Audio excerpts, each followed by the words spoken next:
37,603 people are killed by gun violence each year. Of that, 13,380 of them are gun homicide, which is about 36%. In June 2020, there were 205 shootings in New York City, of which 39 people were killed. In July 2020, in Brooklyn, 1-year-old Devell Gardner Jr. was killed while sitting in his stroller. Let that sink in. A 1-year-old was gunned down and killed. Devell's life just began. If Black Lives Matter, shouldn't all Black lives matter to us? Shouldn't Devell's life matter? In honor of Devell Gardner Jr., Rohan Levy, and the numbers of sons and daughters lost to gun violence in our community, it's time to put an end to gun violence. Enough is enough. Turn in those guns. Right now at St. Paul's Community Baptist Church, they're doing a gun buyback. Turn in your guns, no questions asked, $200 in your pocket. $200 you didn't have, that's one more life that is being saved. And here we are, y'all. I want to thank our marchers. Let's give it up for the marchers! Yes! We're not playing in these streets. We're saying, up with life. Up with life. We're saying, put the guns down. Put the guns down. Put the guns down. Put the guns down. Put the guns down. Put the guns down. Hey, Randy, you got a gun in the house? Turn it in. They're doing a buyback today. St. Paul's Community Baptist Church. You know where their gun is? Take it out the cupboard. They're doing a buyback. Yes. This is what our young people declare about too.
the electeds that are here coming together to deal with an extremely significant issues. And I think what the Congresswoman has stated, we really need to reflect on a 15-year-old shooting a 6-year-old.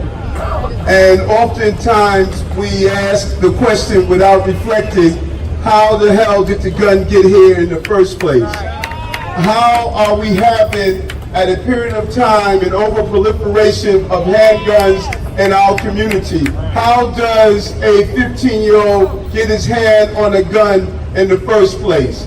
Why are we finding so many weapons that are concentrated in our community? So the guy that occupies the White House, he states that he wants to defund the cities where terror is taking place. He needs to defund the goddamn cities where the guns are being produced and brought into our community. That is what you need to really reflect on and look at. Why do we see over number of guns that are coming from Pennsylvania, Virginia, Georgia, all of these states where you can walk into a store, take your driver's license and purchase a gun, and then get on the Greyhound bus and bring it into Brownsville, South Jamaica, South Bronx, all throughout our communities? That is the real question we need to ask. And then, how do we prevent these young people who are possessing guns? How do we stop that from happening? By the time they discharge the weapon, we already failed. How do we make sure that every child that's in our school system is tested for dyslexia so 40% of them don't end up on Rikers Island? How do we ensure we do mental health tests so they don't have to deal with violence in the first place? How do we not identify those with learning disability so 55% don't commit a crime? When they have that gun, we failed them already. It is already too late. And so it can't be just criminal justice.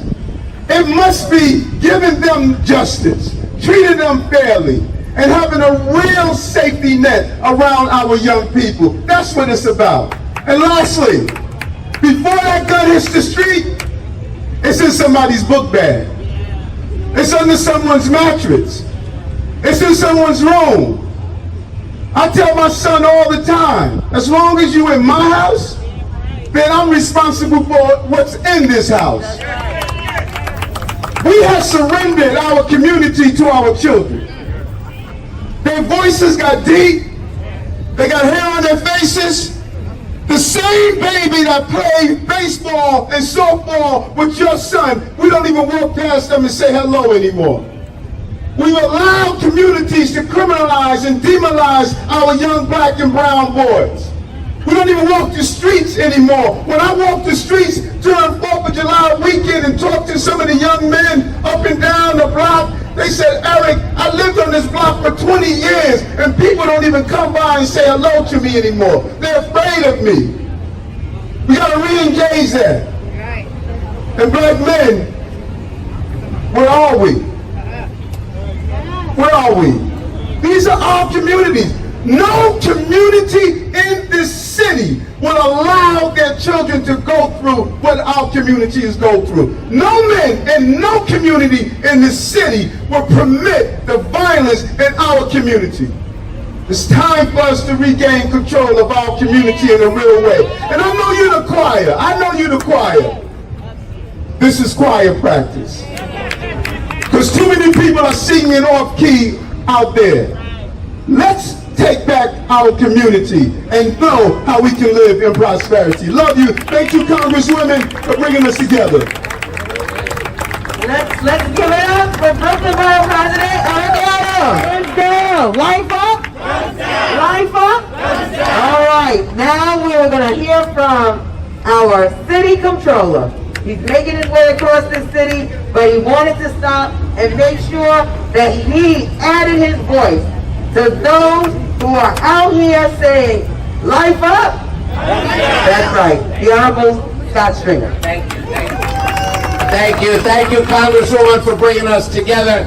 But mostly, in addition, thank all of you who every day march, every day educate, everyday fight for all of our children. Give yourselves a big round of applause. It is time in this city that we make a real investment in all our children. We cannot maintain the status quo because children are dying every day. When I come to a rally like this, I lose the controller thing, right? And I think about being a parent of an 8-year-old and a 7-year-old. On any given day, in playgrounds across the city, on the streets of our city, any one of our children could not come home. It is the one thing in life that we have lost control of, and as a parent, it's the thing I think about the most.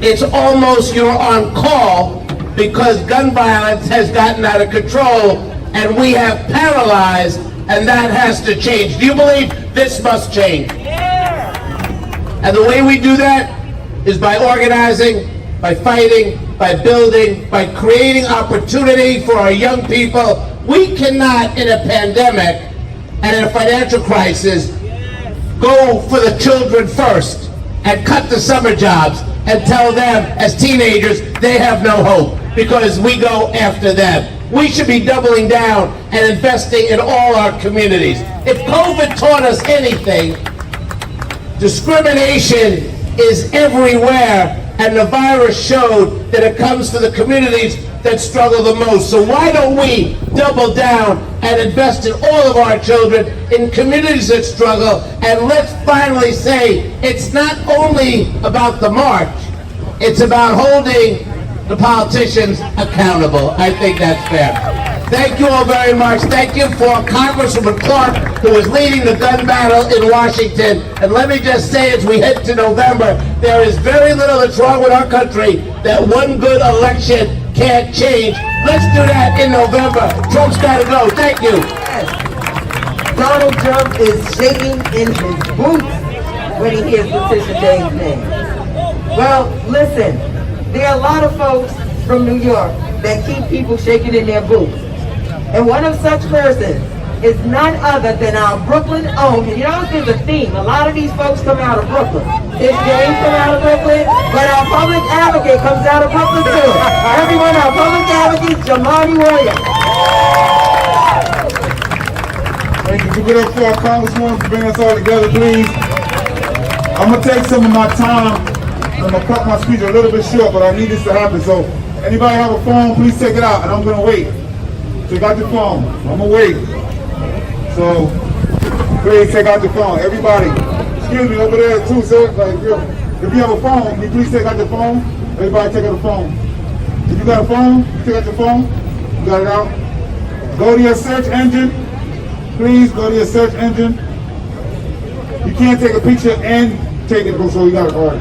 Search engine and type in my2020census.gov. Everybody type in my2020census.gov. I'll wait. I do this because I used to ask everybody to fill out their census. Everybody would say yes, but 60% of us are lying. So I'm going to just try to bring you halfway there. My2020census.gov. If you haven't filled it out, you can fill it out while I'm talking. I won't feel bad. You can fill it out right after this, whatever you're going to do. But please fill it out, because I know some of y'all haven't. And it's messing us up real bad. Now, everybody remembers Elmhurst Hospital, and they were overrun by COVID. That's because only about 60% of us filled out the census 10 years ago. Now, we're close to the 40%. So what's going to happen the next time? It's not a joke, so please fill it out. If you put your phone back, please don't. Bring it back. It literally takes 2 or 3 minutes. Now, just really quickly, I'm so thankful we're here for this march and this rally against gun violence.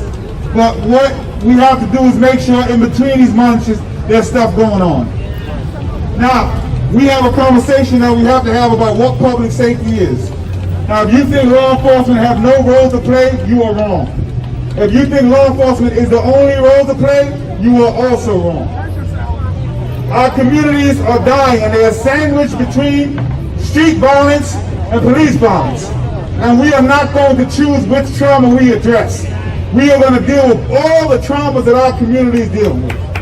And we have been saying for a long time that our young people are dealing with mental health issues and trauma. Our young people are feeling unsafe, and they are grabbing this illegal gun to feel safe.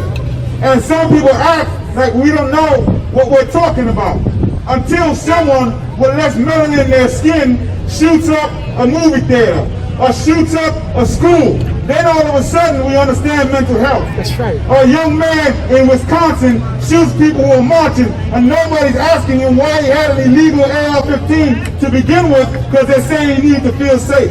We know what is driving these gun violence issues. And by the way, it's not illegal guns. Every illegal gun was legal at some point. We have a demonic obsession with guns, and that is the problem. We have to deal with that. And it boggles my mind because some of the very people who think police are the only answer are supporting a man who wants to put more guns on the street, but that's another conversation. So what we have to do in this city is understand that we have to get to the root causes of this gun violence. This is not an excuse. There must be accountability for someone who takes out a gun and shoots a 1-year-old and shoots a grandmother. There's no doubt about it. But if the criminal justice system and the police could have solved this problem by themselves, it would have been solved a long time ago. On Labor Day, you couldn't fit any more police officers and there's still a mass shooting. A few years ago in Brownsville, you couldn't fit more police officers at Old Timers Day and there was still a mass shooting. In Baisley Park, they killed a 13-year-old in front of a police tower. Please listen to us when we're telling you what we need. Law enforcement has a role to play, but so do so many of the community groups that are here today and not getting the funding that they need to make sure these communities are safe. So does the youth jobs that you couldn't have. I found out today, and I'm calling names, I don't want to get anybody in trouble. Mayor de Blasio administration didn't even use all the money they had to put the youth jobs in our young people's hands. How dare you do that? If we can find overtime for our police department, we can find some money for these groups. We can find some money for SYAP. It is not either or, it is all and. And we know what works.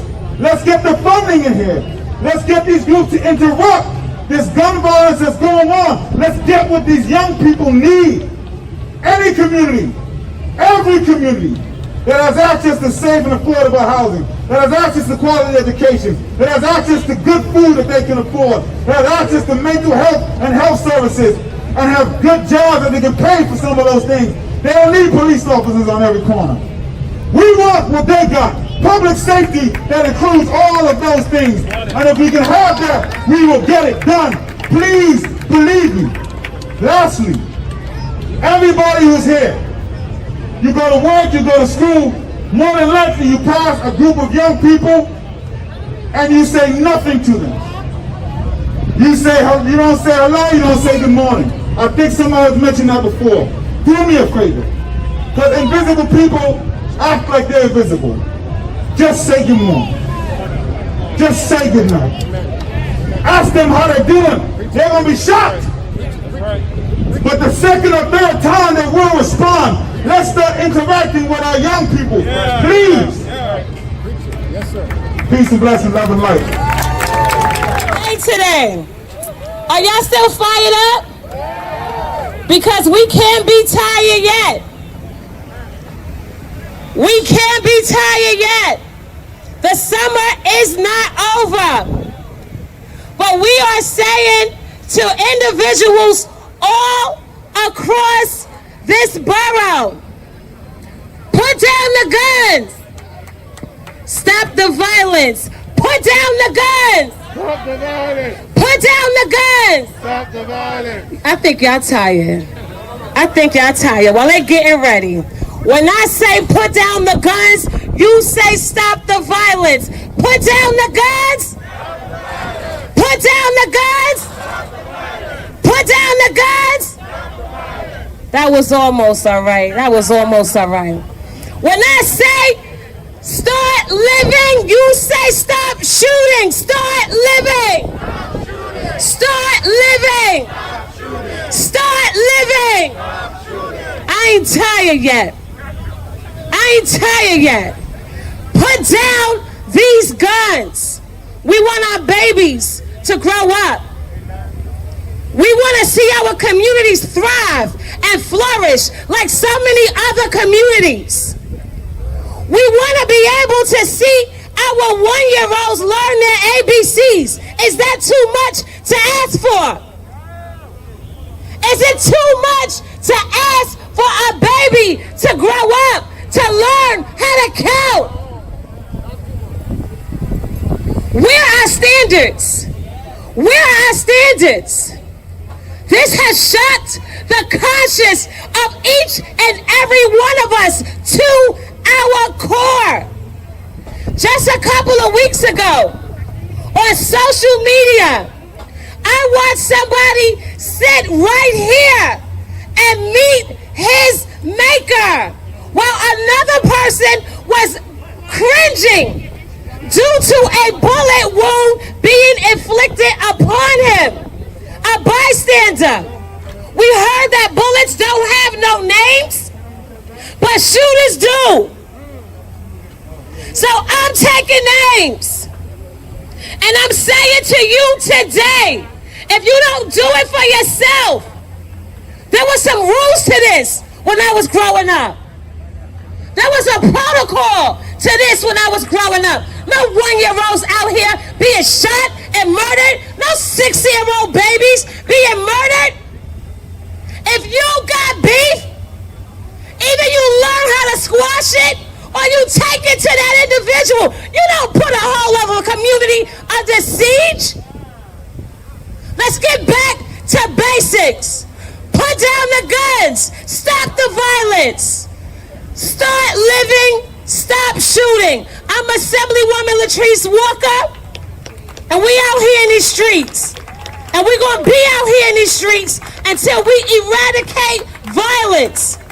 Until we eradicate gun violence everywhere.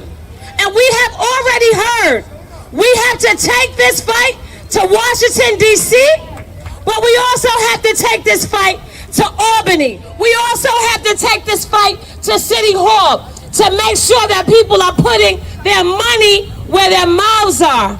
Let's fund our snug community of organizations and make sure that we have the tools that are necessary to fight the fight that you put us on the front lines for to do each and every day. So thank you, Congresswoman Yvette Clarke. There's a woman that has motivated me for years.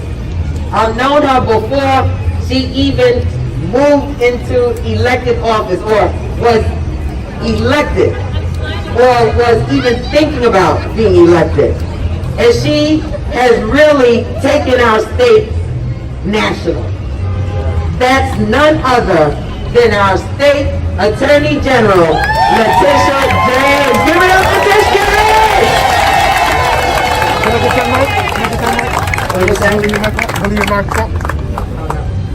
Love yourself, stop the violence. Love yourself. Stop the violence. Love yourself. Stop the violence. Love yourself. Stop the violence. We've been here before. And all of you in this audience right now are really not the problem. You really are the choir. And what we need to do is talk to all of those young people who we fear.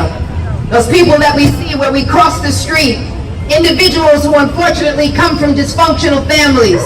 We need to talk to these young people and urge them to put down their guns. But more important than that, we need to invest in young people. We need to create opportunities for young people, like these young people who are marching here today. You've got to applaud them because they march. You've got to encourage them and inspire them and let them know that the future lies in their hands. We also have to support NYPD when they do right by us. So support NYPD when they do right by us.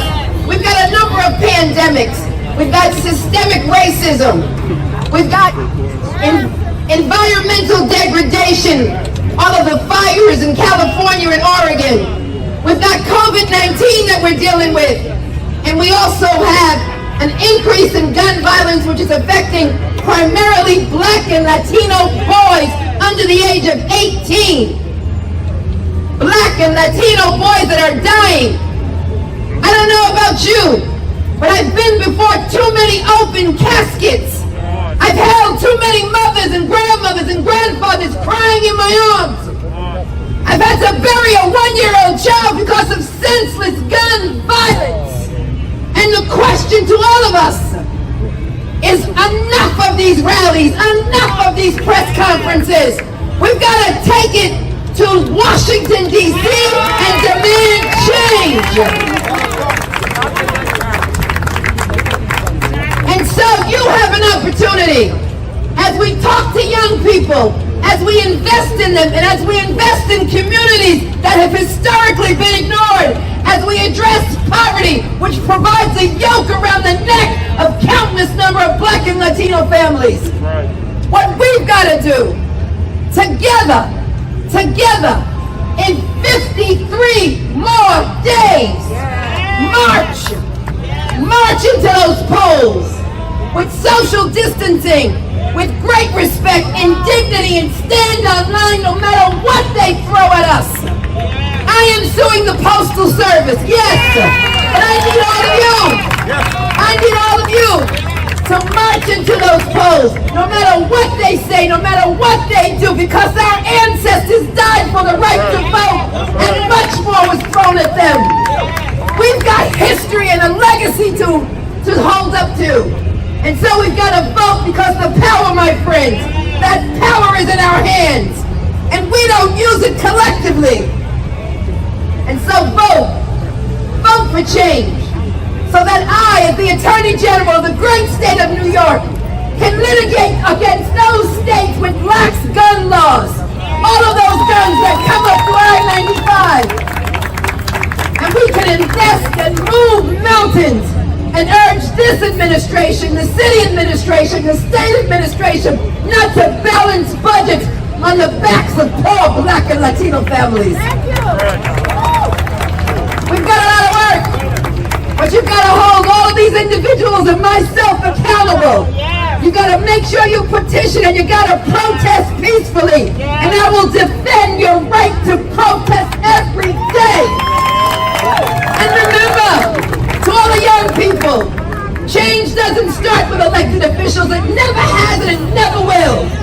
Change starts with you, and particularly young people. Every movement in society, in this country, in this world, was started by young people. So march and raise your voice, and recognize your power, and move mountains. And when you move mountains, the elected officials will follow you. So march as they marched in the civil rights movement, which lasted almost a year. March like they marched for democracy and creating this country. Marched as they marched for women to vote and for Black people to vote. March, and demand change, and demand it now, and take these damn guns off our streets.